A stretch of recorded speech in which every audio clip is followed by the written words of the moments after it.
So this is going to be a different video than what I do usually. That's why I changed the decor. But I watched a movie that I didn't watch since I was like 16 or 17 ish. So I watched this movie when it came out in theater way back when, and I've never watched it since just because it was the scariest movie I've ever saw, when I was younger. I was, as I said, 16 or 17. And that movie is The Ring. So I rewatched this movie. I watched it downstairs actually with the lights closed and everything. It was really dark. I made sure that everything was in place for a scary evening actually. And yeah, it still was a very scary movie, but not as scary I thought it would be, or I remembered actually. The scariest part happens near the end of the movie. I thought it was just packed with horrific stuff, but it's not actually. And I really enjoyed this movie watching it for a second time. Like, I'm almost 40 now, and yeah, it still holds up, but it's not necessarily the scariest movie out there, I'd say, but it's definitely one of the scariest movies. So, funny story about when I first saw that movie. So, as I said, I was 16, I think, at the time when it came out. So, I was just of age to see that movie because here in Canada it was 16 years and above. I think in America it's 13 years and above to see the movie, but here it was 16. So the funny story about that movie, so the first time I watched the movie was that, it scared me so much that I had trouble sleeping. And I come from a big family, so I have four brothers. And when I came home after watching that movie in theater with my girlfriend at the time, I came back home and nobody was at home, which is something that never happens usually. But for whatever reason, I was alone that night. I don't remember why, but yeah, I just, I was alone and I had trouble sleeping. I slept in the living room and I put a movie. So way back in the day, it was VHS that we were using. I didn't had a DVD player at the time, even though DVDs were starting up. Coffee. And so I was watching Shrek, and I fell asleep to Shrek. Essentially, I had Shrek on VHS. What you have to know about VHS if you weren't there back in the day, if you weren't old enough to know that, once the VHS stops, it rewinds, so it goes back to the beginning of the VHS. It ejects the tape and close down the VCR. But the thing is, the channel that was up, when you remove the VCR was just noise. One thing you have to know about The Ring is that once the video that they're seeing in The Ring stops, you're seeing this screen of noise actually. So it woke me up like at 3 in the morning ish, something like this, with this noise happening and the TV on. It scared me so much that I didn't sleep afterwards. So I slept like for an hour or two after watching The Ring. Yeah, it was. That's why I was so scared to even rewatch that movie. And it took me 20 something years to actually come back to that movie. So sorry about The Ring if you're unaware of what The Ring is about. Essentially, there's this videotape that exists that kills you. If you watch that movie, you're going to die 7 days later. And you have that phone, that if you pick up the phone, it just says 7 days, like you're gonna die in 7 days. And that's the whole premise of it. And it's, about viral things. It was before YouTube, if I'm not mistaken. I think YouTube was like 2005-ish or something. So it was before, viral was even a thing. And it's all about, things going viral and maybe things that shouldn't and stuff like this. It's a very good story that still holds up today, as I said, mainly because of social media, how it is right now. And I really enjoyed that movie. So the movie starts with this typical horror trope thingy, that it starts in this big house and two teenage girl are just talking, and they're talking about stuff that don't really matter, teenage girl stuff. teenage Teenager stuff, so it's not that relevant to the story at this point.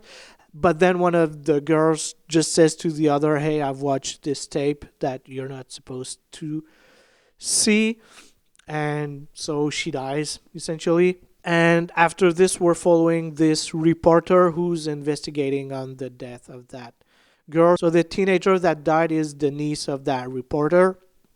The reporter being Naomi Watts. I don't remember her character name. So the character of Naomi Watts is investigating that, I don't want to say murder because at this point it's not really, it's just weird how the teenager died. Our heart just stopped working. That's it. Something that's not usually happening to teenagers. So Naomi Watts is investigating on that weird event that happened, and we're essentially following her character, her family, her with her son. And so she watched the tape. She receives the phone call that she's gonna die in 7 days, and we're just following her, investigating what's up with that. So it takes her to this island where she understands that this was this particular girl, Samara, who had some weird power that her thoughts were shown on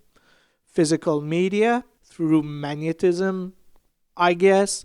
I don't know, it's not explained, it's magical, so don't need explanation. I'm totally fine with this. So it takes her to this island where she meets the father of Samara, and he's weird. He's not answering her questions at all, and at one point he dies. Essentially, he commits suicide, and it's just gruesome. It's actually one of the coolest scenes in the movie, with all the weird electronic equipments in his bathroom. So yeah, it's actually really weird. I really enjoyed that just because of how weird it was. And then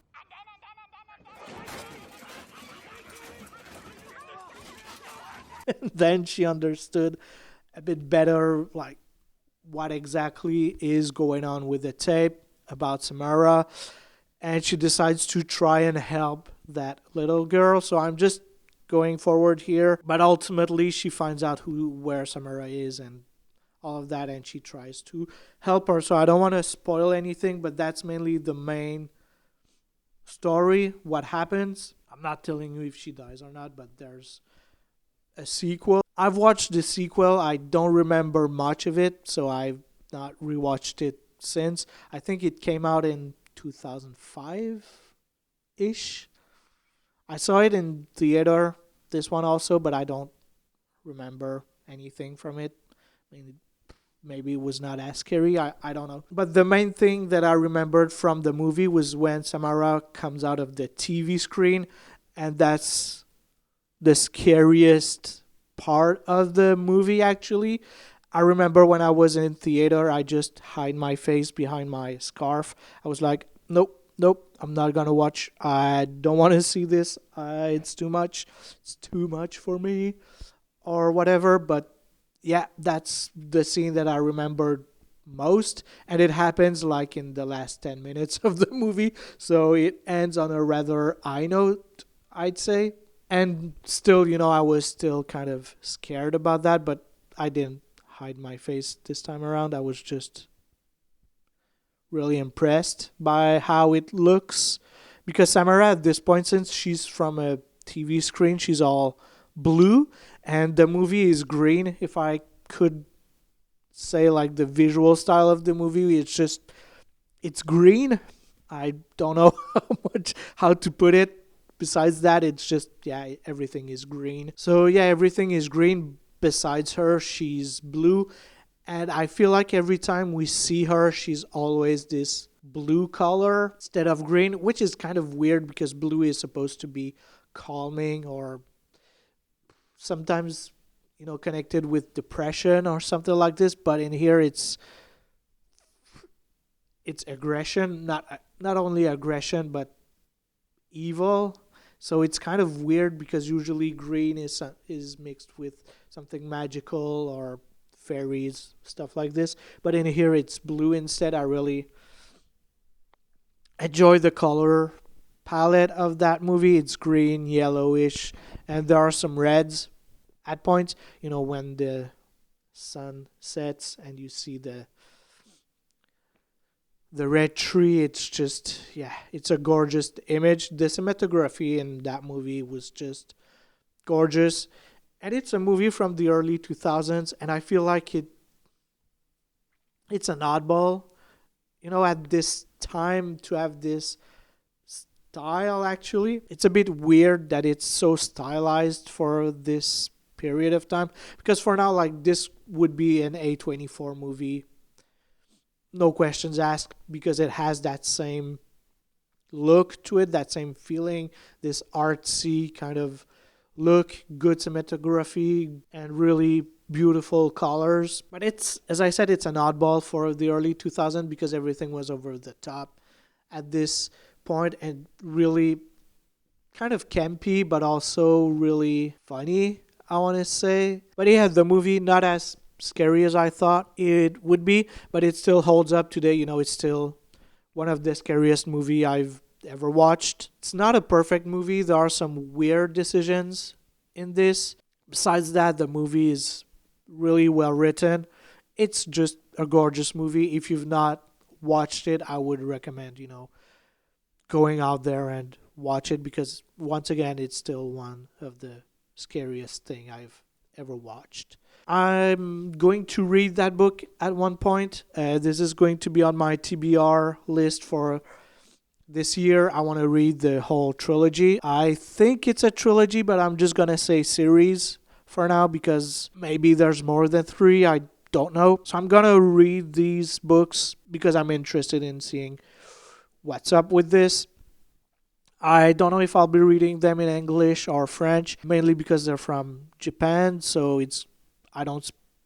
I can't read Japanese, so I'm gonna read a translation. So when I read translations like this, I don't mind if it's in French or in English, mainly because it's actually a translation. So I might as well, read it in the language I'm most familiar with. So being a French Canadian, I might read it in French actually. But I really want to read the trilogy, and also what I want to do is watch movie number 2, so The Ring 2, and also, I don't want to say remake. I think it's a remake. Maybe I'm wrong. Let me know in the comments. But Rings, so with cell phones instead of VHS, it tried to adapt to modern society.